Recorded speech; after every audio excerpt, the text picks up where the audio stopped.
RCP Notícias.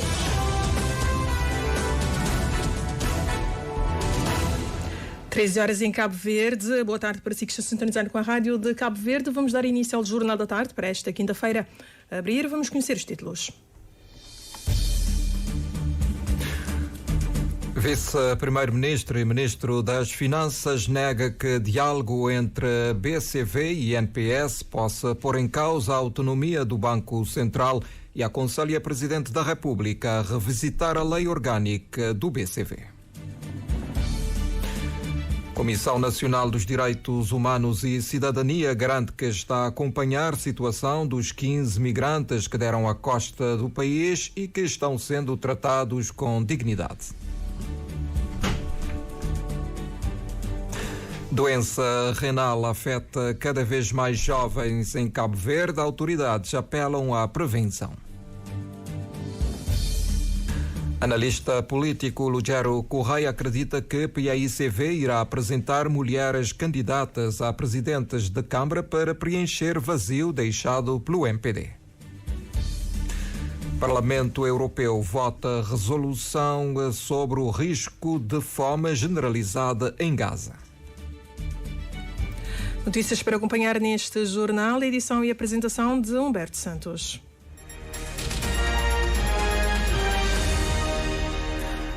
Muito boa tarde, seja bem-vindo a este jornal.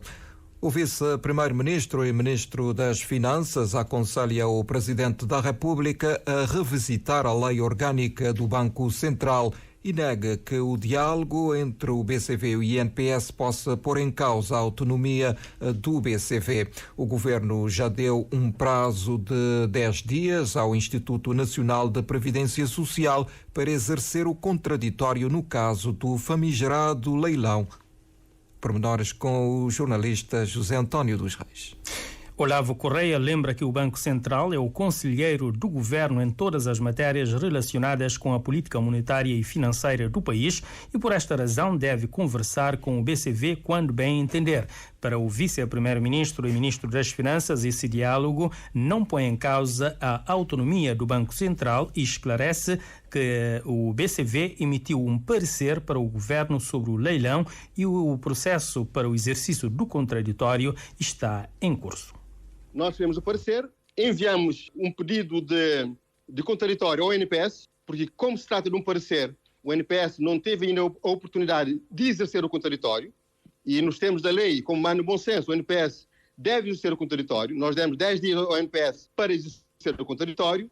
Após o contraditório, o Governo decidirá sobre duas questões importantes. Primeiro, sobre a continuação dos leilões com os remédios que vierem a ser aceitos, seja auscultando o BCV, como auscultando os bancos comerciais que estão autorizados em Cabo Verde, primeira parte da questão.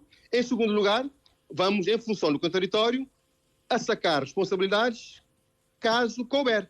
Como é óbvio, o Governo não deixará de assumir as suas responsabilidades, em relação à continuação dos leilões com os remédios, para recomendar ao NPS, como é óbvio. Em segundo lugar, analisaremos a responsabilidade dos gestores em relação às questões que constam no próprio relatório, no que tange à transparência. Confundir o diálogo e a audição ao BCV com a sua autonomia é não estar a ler adequadamente a própria lei orgânica do BCV. Portanto, acho que isso tem a ver com equívoco e, eventualmente, o Presidente da República foi mal assessorado em relação a essa matéria. Ele pode reler, digamos, a lei orgânica e pode chegar à conclusão em como nós temos razão, e depois vamos seguir o roteiro e logo assim recebermos o contraditório, o Governo estará a tomar as decisões, como é óbvio, conforme dispõe o próprio quadro legal e também a melhor prática em relação a essa matéria. Olavo Correia reafirma que a medida de fazer leilões é uma boa iniciativa e que deve continuar. O Ministro das Finanças pediu, no entanto, calma a todos os atores até que o processo seja clarificado. Com o contraditório do NPS, seremos em condições de tomar as decisões e, portanto, retomaremos com os leilões com os remédios que vierem a ser assumidos e vierem a ser incorporados dentro da engenharia instrumental que nós teremos de utilizar para decidirmos o vencedor dos próximos leilões do NPS. E, portanto, nas próximas semanas nós estaremos a tomar as decisões completas sobre essa matéria e estaremos a comunicar aos bancos, ao BCV e também à sociedade cabo-verdiana, e até lá estaremos a dialogar intensamente com o BCV, a dialogar intensamente com os bancos comerciais e com o NPS para compormos aqui uma solução que vai ao encontro do interesse de todas as partes envolvidas no processo. Em relação à chamada de atenção sobre a governança corporativa do Instituto Nacional de Previdência Social, Olavo Correia nota que o INPS tem uma gestão tripartida e que está na linha das melhores práticas a nível internacional. Há um plano estratégico que está a ser implementado até 2026, com a separação das áreas que têm a ver com as despesas e com a gestão dos fundos. Temos na gestão do NPS, no Conselho de Administração, os sindicatos e o patronato, e, portanto, temos uma governança tripartida ao nível do NPS. Estamos num processo de separação efetiva dessas duas áreas, de acordo com o plano de negócio que está a ser implementado até 2026, e, portanto, estamos na linha das melhores práticas em relação a esta matéria e a melhorar, digamos, todo o cenário que havia antes em relação à gestão dos fundos do NPS. Olavo Correia, vice-primeiro-ministro e ministro das Finanças, que falou a partir de São Tomé e Príncipe, onde participa na qualidade de orador no painel Transformar a Dívida em Dividendos da Natureza. O vice-primeiro-ministro e ministro das Finanças a dizer que o presidente da República foi mal assessorado nesta questão e convida José Maria Neves a revisitar a lei orgânica do Banco Central para ver que não há nenhuma ilegalidade, não há nenhuma incompatibilidade em promover um diálogo entre o BCV e o INPS na questão dos leilões. Cabo Verde, com os parcos recursos que tem garantido a dignidade das pessoas que chegam ao país, designadamente aos migrantes que deram a costa à ilha de São Vicente em 2 pirogas. Esta é a afirmação da presidente da Comissão Nacional dos Direitos Humanos e Cidadania, questionada a propósito esta manhã na Praia Pormenores com o Ailson Martins. A CNDHC tem estado a acompanhar as respostas que têm sido dadas aos migrantes que deram a costa da ilha de São Vicente. Euridice Mascarenhas sublinha que o papel da Comissão é garantir que qualquer acolhimento seja efetuado com toda a dignidade humana.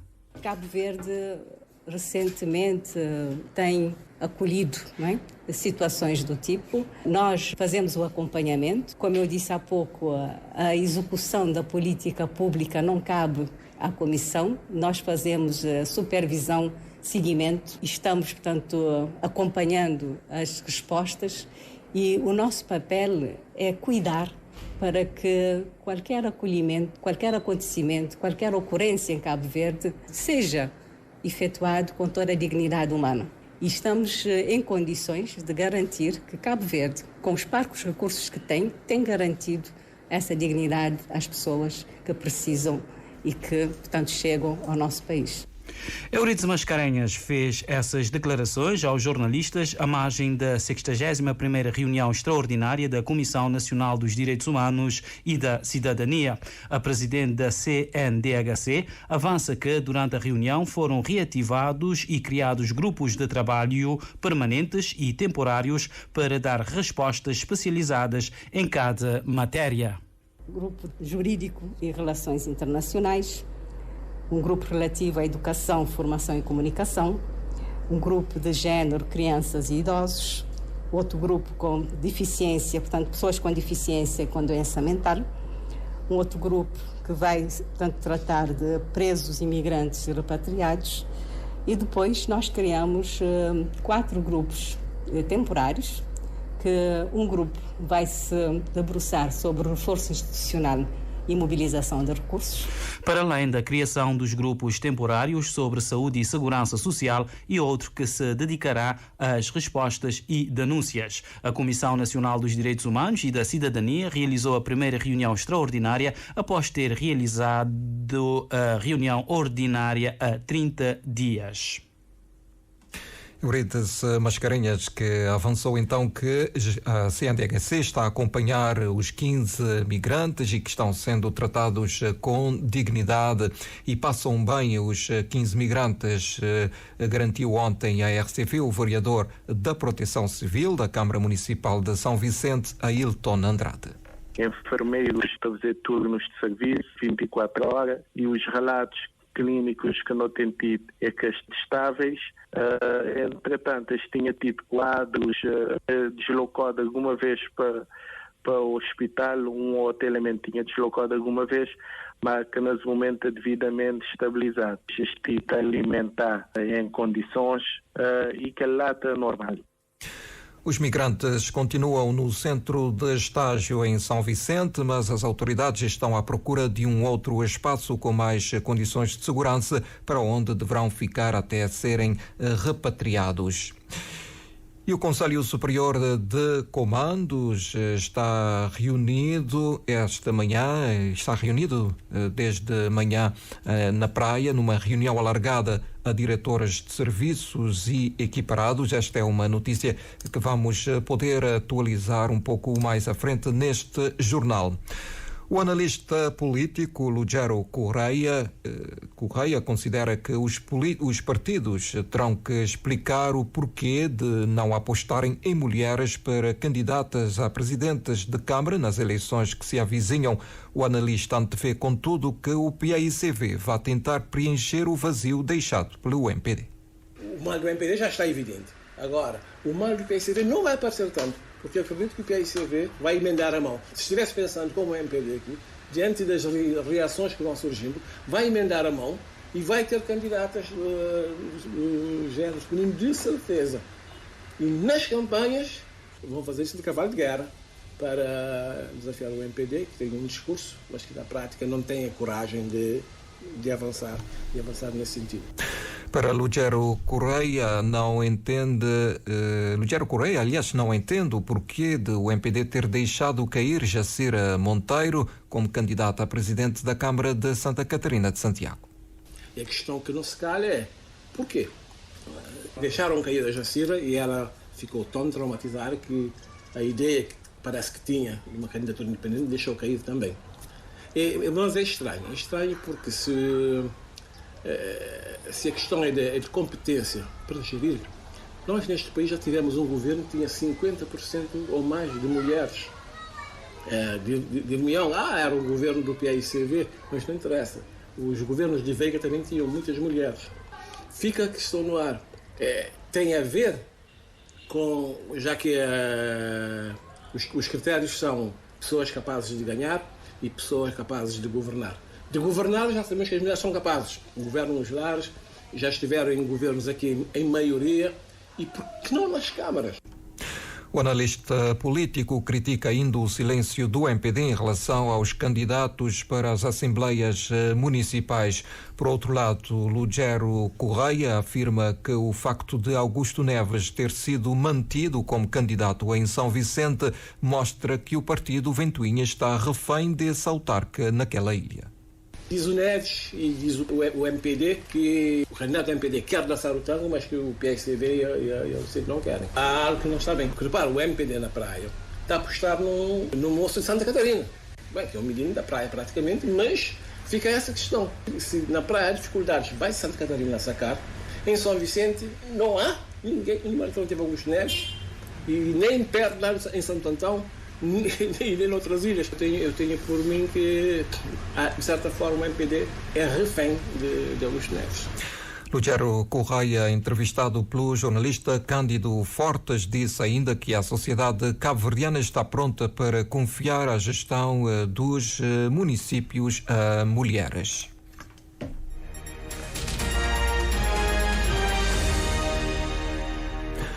Assinala-se hoje o Dia Mundial do Rim. Em Cabo Verde, a doença renal vem afetando cada vez mais jovens, alerta o diretor da unidade de diálise à margem da primeira jornada de nefrologia. Helder Tavares defende que a melhor opção é o transplante de rim, mas que ainda aguarda-se legalização dessa opção terapêutica em Cabo Verde para se afinar as condições a nível da estrutura de saúde nos 2 hospitais onde já se fazem diálise, Agostinho Neto e Batista de Souza. Detalhes com Edneia Barros. Cabo Verde tem atualmente em tratamento 266 doentes renais, sendo 146 na Praia e 120 em São Vicente, avança o diretor da unidade de diálise. Helder Tavares adverte que a doença tem atingido cada vez mais a população jovem. Os dados que temos são ainda dados muito escassos, porque é uma doença muito pouco sintomática e os casos que aparecem são casos em estado avançado e temos, mesmo assim, temos um número elevado de casos a comparar com os países europeus, com uma incidência a rondar quase os 150 casos por milhão de habitantes. Traduzindo, Samir, são mais ou menos quantos casos por ano? A incidência é mais ou menos 135 casos por milhão, que essa é a nossa incidência aqui em Cabo Verde. Portanto, no ano passado tivemos cerca de 300 doentes em tratamento. Ao contrário do que acontece nos países de primeiro mundo, aqui temos muito mais casos em jovens, por causa das causas de base, que temos muitos casos de glomerulopatias que incidem mais em jovens, e também há uma grande prevalência em jovens, uma vez que nós não tendo uma opção terapêutica senão a diálise, os pacientes continuam ainda neste tipo de tratamento, baixando essa faixa etária. A taxa de mortalidade global para a doença renal é estimada em 20% ao ano e Cabo Verde está ainda dentro desse rácio, assegurou o diretor da unidade de diálise. Helder Tavares defende que o transplante é a melhor opção de tratamento para os doentes renais, tendo em conta que permite melhor qualidade de vida e menor custo de tratamento. O diretor da unidade de diálise diz, entretanto, que o hospital espera ainda que a lei de transplante em Cabo Verde seja aprovada, para depois o hospital afinar os detalhes para o início da implementação dessa opção terapêutica. Essa lei é o primeiro passo, porque ainda nós precisamos ainda garantir ainda algumas condições básicas para a prossecução dessa opção terapêutica, nomeadamente melhoria de infraestruturas. Precisamos melhorar algumas condições aqui no hospital, precisamos ainda a inclusão de alguns medicamentos na nossa lista nacional de medicamentos, precisamos melhorar ainda alguma parte em termos laboratoriais, na execução de alguns testes específicos de compatibilidade, e com isso para podermos avançar na totalidade com esse tipo de tratamento. Especialidade na área nós temos. O que precisamos é de uma atualização, treinamento e atualização nessa matéria. O diagnóstico precoce evita que o doente chegue às estruturas de saúde na fase terminal e passe pela diálise, reforça Helder Tavares. A prevenção deve incidir sobre os fatores de risco, afirma a enfermeira de diálise, Diva Monteiro. E tem o principal fator de risco, com mais de 60%, a hipertensão e diabetes, que são fatores de risco modificáveis, que nós temos como evitar antes de chegar cá. Então a nossa preocupação hoje é passar essa mensagem, fazer com que a população comece a ter hábitos de vida saudáveis, a beber muito líquido, fazer rastreios com, por exemplo, o exame de creatinina sempre que necessário. De salientar que o Dia Mundial do Rim é celebrado este ano sob o lema Saúde dos Rins e Exame de Creatinina para Todos. Exame esse que é um dos mais indicados para avaliar e monitorizar a função renal de cada pessoa. O diretor clínico Helder Tavares recomenda que seja feito anualmente. E a Ministra da Saúde afirma que a doença renal é um outro desafio das doenças não transmissíveis no país, mas que a sua prevalência pode ser reduzida. Filomena Gonçalves chama a atenção para a necessidade de prevenção da doença. É um desafio enorme que tem que ver, sobretudo, com os nossos comportamentos, com os hábitos, consumo excessivo de álcool, ingerir pouca quantidade de água, vida sedentária, hábitos alimentares, consumo excessivo do sal. Ou seja, o que eu deixo aos cabo-verdianos é para prestarmos atenção às orientações que são dadas pelas autoridades sanitárias, para abraçarmos as orientações de termos uma vida com qualidade, tornarmos isso um hábito, e só desta forma estaremos a contribuir para a nossa saúde. Os hospitais centrais da Praia e de São Vicente é que têm serviço de diálise, quer dizer que os doentes das outras ilhas são obrigados a se evacuarem para essas duas ilhas para poderem ter acesso à hemodiálise. Isso representa um sacrifício enorme e se nós adotarmos boas práticas não teremos essa necessidade. E o Instituto Nacional de Saúde Pública teve um papel crucial quando da pandemia da Covid-19 e continua a desempenhar o seu papel com ousadia na prevenção e promoção de cuidados primários de saúde. Palavras da Ministra de Saúde, Filomena Gonçalves, à margem do ato de comemoração do 10º aniversário da criação do INSP. Maria José Macedo. A Ministra da Saúde, Filomena Gonçalves, realçou o papel que o Instituto Nacional de Saúde Pública tem tido na segurança sanitária em Cabo Verde, com tónica no seu desempenho a quando da pandemia de Covid-19. É com muito orgulho que hoje comemoramos o 10º aniversário do Instituto Nacional de Saúde Pública pelo papel que este Instituto tem para a segurança sanitária em Cabo Verde. Quero aqui pôr a tónica o papel incomensurável que o Instituto teve a quando da pandemia de Covid-19, as capacidades técnicas que nós dispomos no país, a eficiência e eficácia e que nós tivermos a capacidade de enfrentar o maior desafio da humanidade. Este Instituto continua a trabalhar, continua a usar, tem um papel fundamental, sobretudo, para podermos trabalhar neste momento educação, promoção e prevenção, no que se refere aos cuidados primários, que é o que nos prepara, de facto, para termos eficiência, para termos saúde lá mais para frente. O Instituto está a fazer e de que maneira? Tomás Valdés, antigo presidente do Instituto Nacional de Saúde Pública de Cabo Verde, considera que o país agora está mais bem servido graças à capacidade laboratorial que o INSP possui para detectar ameaças à saúde pública através de análises laboratoriais que antes eram feitas fora do país. O INSP evoluiu de uma forma sólida e vai consolidando, na verdade, a sua capacidade. E nesse percurso a senhora Presidente mostrou alguns ganhos, que é sobretudo trazer a capacidade laboratorial que a gente não tinha. Qualquer situação de suspeita normalmente era o quê? À espera de voos para ser transferido para o Instituto Pasteur de Dakar ou eventualmente até para outros centros colaboradores na área de saúde pública de Portugal, é o caso do IHMT ou do Instituto Ricardo Jorge. Eu penso que hoje o país está muito mais bem servido para, na medida do possível, detectar aqui as ameaças à saúde pública e isso é importante. Refira-se que o Instituto Nacional de Saúde Pública começou com laboratórios em entomologia médica em 2016, que, segundo a presidente do Instituto, teve um papel fundamental na certificação de Cabo Verde como um país livre do paludismo e avançou com a criação do Laboratório de Controlo de Qualidade, que faz análises das águas balneares do país, bem como laboratórios de virologia. E a INSP comemora 10 anos da sua criação.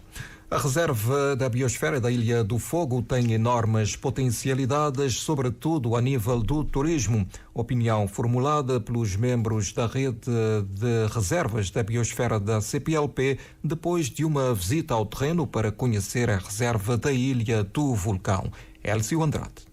O terceiro dia do evento foi reservado a uma visita ao terreno para conhecer in loco a reserva da Ilha do Fogo. A deslocação iniciou-se pelos painéis interpretativos da reserva da biosfera em Chã das Caldeiras, passou pelo perímetro florestal de Monte Velha, onde a comitiva foi conhecer a casa do presidente, áreas que estão incluídas dentro do Parque Natural do Fogo. Após uma visão panorâmica sobre o local, os membros consideraram que a Ilha do Vulcão alberga enormes potencialidades, sobretudo a nível do turismo. Falaram à Rádio de Cabo Verde Cleiton Ferreira Lino, da Reserva da Mata Atlântica do Brasil, José Cassandra, da Ilha do Príncipe e Licínia Soares, da Reserva da Ilha de Porto Santo, Portugal. A nível do turismo, tem um grande potencial. Esta parte da vossa geodiversidade, a parte do vulcão, a vossa cultura também. O que é necessário? As ligações aéreas. Essa é a dificuldade. Mas de resto vocês têm o potencial para atrair mais turismo. Não um turismo em massa, tal como nós não comemos no Porto Santo, mas um turismo, aquele turismo diferenciado. Estou bastante entusiasmado com aquilo que tenho visto aqui na Ilha do Fogo, que conseguiu, por mérito próprio, pelo trabalho próprio, a consagração da reserva da biosfera. Agora, o mais importante são as comunidades apropriarem-se desta reserva e trabalhar por ela, porque a partir daí os ganhos vêm todos os dias. Aqui eu acho que dá, inclusive, para pensar reserva da biosfera e também um geoparque. né? Ambos são categorias da Unesco, aí assim, de interesse mundial. Segundo, a questão do desenvolvimento turístico e um turismo de base comunitária, que é o perfil perfeito para uma área como essa, com as comunidades, as várias vilas, etc., os municípios aí, gerando emprego, renda, gerando possibilidade de artesanato, de produtos locais, etc. Então isso pode ser uma das bases da economia mesmo. A acompanhar o grupo esteve o projeto Vitó, peça-chave na implementação da reserva da Ilha do Fogo. O diretor executivo Herculano Diniz salientou que esta troca de experiência que as reservas estão a promover já começou a surtir efeitos. Claramente, por exemplo, com os Açores já se começou a falar da possibilidade, devido à similaritude, de colaboração na parte da geologia e na parte dos produtos derivados da reserva. Com o Brasil também, de vários produtos que vieram desde Cabo Verde e chegaram até o Brasil, e há muitas similaritudes. Experiência para nós, enquanto organização não governamental que trabalha aqui dentro da reserva, está a formar-se várias possibilidades de colaboração e de capacitação técnica, trocas de experiências, intercâmbios e até investigação científica e colaborações de forma mais permanente entre as várias reservas de biosfera. Primeiro com as da Europa, nomeadamente as de Portugal, mas também fundamentalmente com as da África, São Tomé e Príncipe, Guiné-Bissau e Moçambique. Depois de Xanda as Caleiras, os membros vão também visitar a praia de Salinas da Norte de São Filipe, a praia de Fonte Bila e farão uma visita de barco à costa marítima da Ilha do Fogo. As chefias militares estão reunidas no Conselho Superior de Comandos, alargado a diretoras de serviços e equiparados, para avaliar o ano findo e perspectivar as iniciativas para este ano. O chefe de Estado-Maior das Forças Armadas alerta que a instituição castrense precisa de mais recursos humanos e exorta o governo a acelerar a lei de serviço militar obrigatório. De novo neste jornal, José António dos Reis.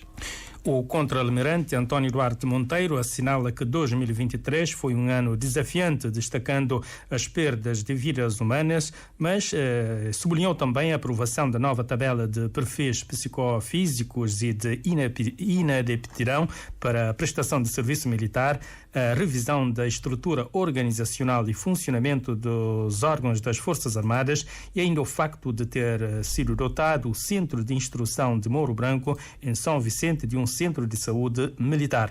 O chefe de Estado-Maior das Forças Armadas alerta que é preciso fazer mais este ano. Para tal, a instituição carece de meios modernos e também de mais recursos humanos. Estamos expectantes com os trabalhos concernentes à aprovação do novo Conceito Estratégico de Defesa e Segurança Nacional, visto que ele congrega e consagra as prioridades do Estado em matéria de defesa e segurança, no seguimento do qual será desenvolvida uma panóplia de instrumentos basilares e estruturantes para as Forças Armadas, visando a sua reorganização, reorientação e equipamento. Ainda reputamos como sendo premente e de incomensurável importância o ajuste do serviço militar obrigatório enquanto base das Forças Armadas à realidade social e institucional, fazendo jus ao regime da conscrição vigente e o consequente cumprimento das obrigações militares decorrentes da Constituição e das leis por todos, face à fraca adesão do mesmo, o que tem trazido enormes constrangimentos a nível de pessoal para o cabal cumprimento das missões cometidas à instituição castrense. Por sua vez, a ministra da Defesa reafirma o comprometimento do governo em promover, modernizar e capacitar as Forças Armadas a nível da defesa nacional. Janine Leles diz que as Forças Armadas do governo pretende dar seguimento ao plano de ação para institucionalização da aeronáutica militar no país. E há muitos desafios até se conseguir ter uma autoridade aeronáutica militar. Então manda prudência que caminhemos de forma segura, construindo as parcerias com a aeronáutica civil e fazendo as coisas acontecer a passo e passo, mas com um nível de segurança que nos suporta a todos, não é? Que é isso que nós precisamos. Vamos proceder à regulamentação do Serviço de Saúde Militar, cuja proposta já está sendo validada, e temos um compromisso de apresentar uma proposta para a reestruturação do Plano Nacional de Proteção das Infraestruturas Críticas. A reunião do Conselho Superior de Comandos, alargada a diretores de serviços equiparados, decorre na cidade da Praia hoje e amanhã. Amanhã deverão então sair conclusões desta reunião. O grupo teatral Juventude em Marcha comemora no próximo dia 25 de março 40 anos de existência. Neste sentido, a companhia desenvolveu um programa com um leque de atividades culturais para assinalar esta data, tendo como palco principal o Concelho do Porto Novo, em Santo Antão. Reportagem da Arilísia Rodrigues. O grupo, que existe desde 1984, completa neste mês de março o 40º aniversário. Trata-se, segundo o ator e um dos fundadores da companhia, Jorge Martins, de um percurso que não tem sido fácil, no entanto, com uma recompensa enorme. Um árduo trabalho que eu tenho vindo de fazer, mas não te senti feliz porque não tenho vindo de fazê-lo com amor. E quando vou-te fazer alguma coisa com amor, claro que vou-te sentir condignamente recompensado, porque o que não tenho de fazer, não quero te fazer por uma questão financeira, nem comercial, nem nada, mas não te fazer porque não está mais nos cultura, não está mais nos povos e não querer dar-nos contribuição válida para a dignificação do que é a cultura cabo-verdiana. Em jeito de comemoração, o grupo elaborou um programa também incluído no mês de março, mês da mulher, do teatro e do artesão. São várias atividades culturais que vão ser realizadas na Aldeia Cultural Nos Raiz e no recinto 5 de julho e que começam já nesta sexta-feira. 15 e 16, nós também tem leque vário de atividades, nós também tem música, nós também tem dança, nós também tem feira do artesanato, da gastronomia, de produtos agrícolas, e nós também temos uma exposição de artes gráficas do eminente artista plástico internacional que é Eduardo Bentupa, que já está ali no terreno. Nós temos colaboração de todos os grupos culturais locais que não querem participar, para estar ali para mostrar esses talentos, as qualidades. Nós temos trazer outros grupos e artistas de outras ilhas de renome nacional e internacional. O programa contou com a parceria de algumas instituições. No entanto, nas palavras de Jorge Martins, é difícil realizar este tipo de atividades com altas taxas para pagar. Não tem mais de que 80% do orçamento que é para Juventude em Marcha, bem arcar aquele na totalidade. Só que não também encontrar outro empecilho por causa de umas taxas que eu vou achar ridículo. Uma atividades que vou ter de fazer que sem fins lucrativos, no entanto, vou ter que pagar e que os mesmos artistas também cantassem as músicas e, no entanto, vou ter que pagar essas taxas, que é um absurdo, que é preciso espiar, uma legislação feita, mas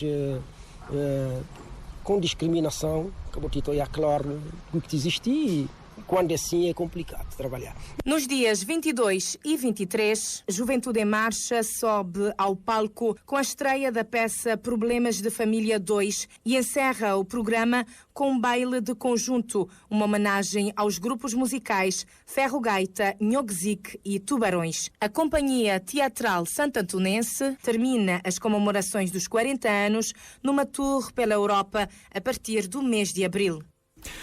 E a Câmara Municipal de Santa Cruz promove o workshop Dança, Funaná e Batuque para incentivar a prática de atividades culturais ao nível do município. O evento enquadra-se no âmbito de um conjunto de atividades culturais que a Edilidade realiza para estimular o setor da cultura no concelho, conforme assegura o diretor da Cultura, Lázaro Semedo, aos microfones do jornalista Domingos Sanches. Jovens do município de Santa Cruz marcam a presença num workshop de dança. O objetivo, conforme o diretor da Cultura, Lázaro Semedo, é o de proporcionar aos formandos o conhecimento na área da dança, possibilitando-os a sua inserção na área da educação, já que a música se trata de um instrumento de aprendizagem.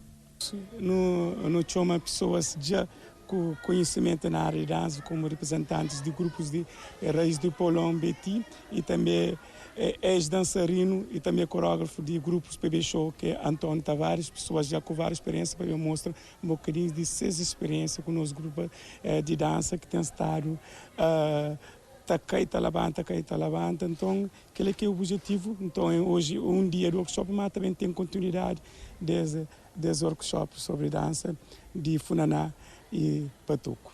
Uma prática que permite a fluidez do corpo pelo espaço, utilizando o próprio impulso sem ficar preso em contagem. Atividade que dá origem a uma linguagem de movimentos, assegura a formadora Bete Mendes. Dança também tem aquela forma de, através de dança, conta a história de próprio, as origens, de fazer pesquisa, como às vezes não está fazendo pesquisa pouco, então não pode voltar para nossa origem e vai buscar história, por exemplo, mostra através de dança, por exemplo, com história de cachaça e vou trazer através de dança, através de coreografia, vai buscar história de Nácia Gomes, que é de ali, vem conta aquela história através de dança. Fala de parte de culinária e de mais outras coisas. E também de usa a dança como instrumento para a educação, para a sensibilização.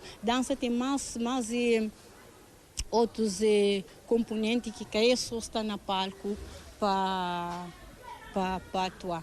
Esta é uma iniciativa que visa promover a cultura. António Tavares, da Escola Bebê Show em Santa Cruz, sublinha a importância da autonomia da dança como área do conhecimento. É uma área de oportunidade, principalmente para aqueles jovens que gostam e que você pensa na dança, outro tipo de dança, que é de nós, pronto. Como jovem, está querer dança, todo tipo de dança. Mas não está puxando na nossa área, que é cultura de nós, que para cá fica para trás, para cá mora também, né? Pô, jovem gosta também mais para a cultura internacional. Já não também resgata, está fugir daquela realidade que é de nós. Câmara Municipal de Santa Cruz promove no Centro da Juventude workshop para os jovens encararem a dança como uma futura atividade profissional. Além fronteiras, em Portugal, os jornalistas estão em greve. O presidente do Sindicato dos Jornalistas nota excelentes indícios nas primeiras horas da greve geral desta quinta-feira. Paralisação é grito de alerta contra precariedade e salários baixos no jornalismo. O presidente do sindicato, Luís Simões, adiantou à Rádio Observador que nas primeiras horas notava excelentes indícios de uma adesão muito elevada no que diz respeito à greve dos jornalistas, numa luta contra salários baixos, horários longos e precariedade. Luís Simões salienta que esta greve era um grito de alerta numa realidade em que a precariedade é superior do que em qualquer outra atividade. Os salários são baixos, o jornalista não progride na carreira e é um momento de dizermos que os jornalistas têm de ser recompensados de outra forma, afirmou o presidente do Sindicato dos Jornalistas. 13h37. Vamos aqui repor os títulos que fizeram esta edição. Vice-Primeiro-Ministro e Ministro das Finanças nega que diálogo entre a BCV e o INPS possa pôr em causa a autonomia do Banco Central e aconselha o Presidente da República a revisitar a lei orgânica do BCV. CNDHC garante que está a acompanhar a situação dos 15 migrantes que deram à costa do país e que estão sendo tratados com dignidade. Doença renal afeta cada vez mais jovens em Cabo Verde. Autoridades apelam à prevenção.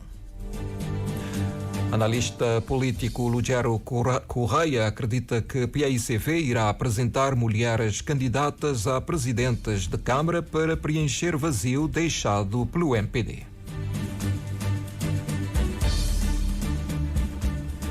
Humberto Santos na edição e apresentação deste Jornal da Tarde para esta quinta-feira. Ele que regressa às 14 para os títulos. Aqui ao microfone na técnica Mira Cardoso e no apoio à realização esteve a Jamila Carvalho.